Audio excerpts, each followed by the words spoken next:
ప్రభువునందు ప్రియ స్నేహితులారా, నేటి ఉదయకాలపు వాక్య ధ్యానంలోకి ప్రేమపూర్వకమైన ఆహ్వానాన్ని తెలియజేస్తున్నాను. ఈ అనుదిన ధ్యానాలు మీకు దీవెనకరంగా, ఆశీర్వాదకరంగా ఉన్నట్లయితే ఇంకా అనేకులతో పంచుకోమని ఈ ఛానల్ సబ్స్క్రైబ్ చేసుకునండి. మీ పొందినటువంటి అనుభవం దీవెనలను నాతో పంచుకోవాల్సిందిగా మనవి కూడా చేస్తున్నాను. అవి చాలా ప్రోత్సాహాన్ని ఇస్తున్నాయి. మీరు పొందినటువంటి మేలుని బట్టి ఇంకా ఈ పరిచర్య కొనసాగించడానికి దేవుడు సహాయం చేస్తున్నారు కనుక మీ అనుదిన ప్రార్థనలో కూడా జ్ఞాపకం చేసుకోండి. ప్రార్థించుదాం. కనికరం గల ప్రభువా, ఈ ఉదయం వాక్యం ద్వారా మాట్లాడమని యేసయ్య నామమున అడిగి వేడుకుంటున్నాం తండ్రి, ఆమేన్. ప్రియ స్నేహితులారా, నేటి ఉదయకాలము పౌలు గారి రెండవ స్వార్థ యాత్రను ఇక్కడ మనం ధ్యానిస్తూ ఉన్నాం. Paul's second missionary journey. అపోస్తుల కార్యములు 16వ అధ్యాయంలో ప్రాముఖ్యంగా కొన్ని విషయాలు మనకు కనబడతా ఉన్నాయి. మొట్టమొదటిది 15వ అధ్యాయంలో యెరూషలేము సభ నుంచి ఆ ఉత్తరాన్ని పౌలు, బర్నబా గారు వారితోటి యూదా గారు, సిలా గారిని కూడా పంపించి వాటిని అంతియోకయ సంఘంలో తెలియజేసినారు. కొంతకాలము వారు యెరూషలేము నుంచి వచ్చిన యూదా, సిలా గారు వారితో ఉండి తిరిగి వారు యెరూషలేము వెళ్ళిపోయినారు. ఇక రెండవ స్వార్థ యాత్ర ప్రారంభించడానికి పౌలు, బర్నబా గారు బయలుదేరక మునుపు పౌలు గారు బర్నబాని గారిని రమ్మన్నప్పుడు బర్నబా గారు ఏమంటారంటే మార్క్ గారిని కూడా వెంట తీసుకెళ్దామని. పౌలు గారు వద్దు, మార్క్ మనల్ని మధ్యలో వదిలేసిన పరిస్థితి నీకు తెలుసు కదా, కనుక మార్క్ వద్దు అంటారు. వారిరువురు ఈ విషయంలో విభేదించి బర్నబా గారు మార్క్ గారిని తీసుకొని సైప్రస్ ప్రాంతానికి స్వార్థ యాత్ర కొరకు, సేవ కొరకు వారు వెళ్ళిపోగా పౌలు గారు యెరూషలేము నుంచి మళ్ళీ సిలా గారిని పిలిపించి పౌలు, సిలా వారిరువురు బయలుదేరి లిస్త్రే, దెర్బే ప్రాంతాలకు వెళ్తారు. అక్కడి నుంచి ఐకోనియంకి వెళ్తారు.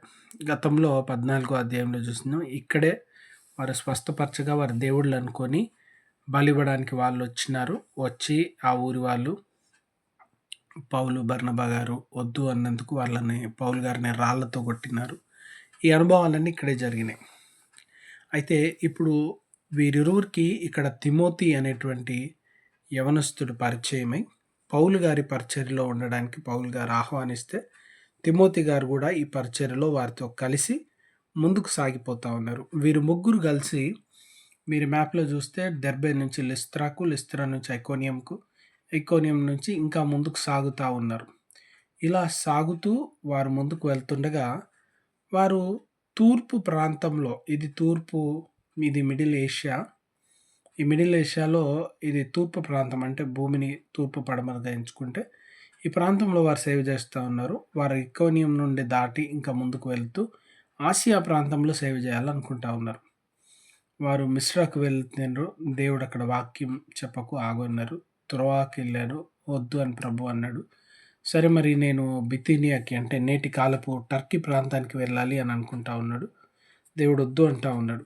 పౌలు గారు ఒక ఆలోచన వస్తుంది, ప్రభువా మేము సేవ చేయడానికి వచ్చినాం, స్వార్థ చెప్పడానికి వచ్చినాం, మీరే ఎందుకు ఆపుతా ఉన్నారు? మీరే ఎందుకు ఈ తలుపు మూసివేస్తూ ఉన్నారు?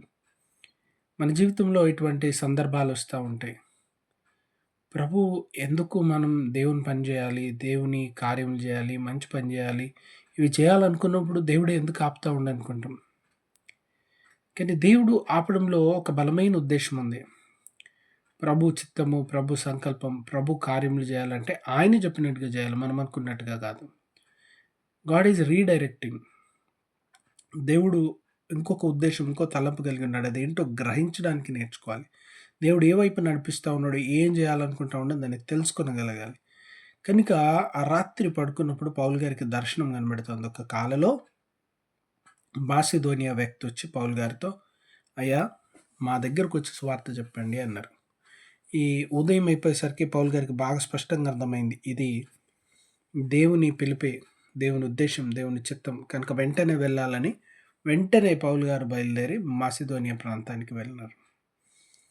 ఈరోజు ఈ స్వార్థ యాత్ర గమనించితే తూర్పు వైపు భాష పరిచయం ఉంది, ఆయన గుర్తెరిగినటువంటి ప్రాంతము, తనకు తెలిసిన ప్రాంతము, తనకు అనుభవం ఉన్న ప్రాంతం, వాక్యం ప్రకటించుతా ఉన్నారు, వినేవాళ్ళు ఉన్నారు. బాగుంది అనుకునే తూర్పు ప్రాంతానికి పౌలు గారు వెళ్తా అంటే, ప్రభు మాత్రం ఇంకొక నూతన ప్రాంతానికి వెళ్ళమంటుండు. ఇంకొక తెలియనటువంటి ప్రాంతానికి, ఇంకొక నూతన స్థలానికి.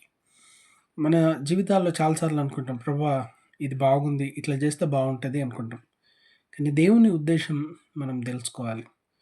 దేవుడు ఎప్పుడు గూడా ఒక గొప్ప ఉద్దేశంతో, గొప్ప ప్రణాళికతో, గొప్ప తలంపుతో నన్ను పంపిస్తా ఉంటారు. ఒక దైవజనులు ఏమని చెప్పారంటే, పౌలు గారు స్వార్థ చెప్పిన ప్రాంతాలు, పౌలు గారు సేవ చేసినటువంటి ప్రాంతాలు, ఇంకా ఈ రోజుకి గూడా స్వార్థ ఉంది. ఇంకా ఈ రోజుకి గూడా క్రైస్తవ్యం ఉందక్కడ. ఇంకా ఈ రోజుకి గూడా విశ్వాసం ఉందక్కడ. ఇంకా ఈ రోజుకి గూడా సంఘాలు కొనసాగుతా ఉన్నాయి. చూడండి, అది పౌలు గారి పరిచర్య.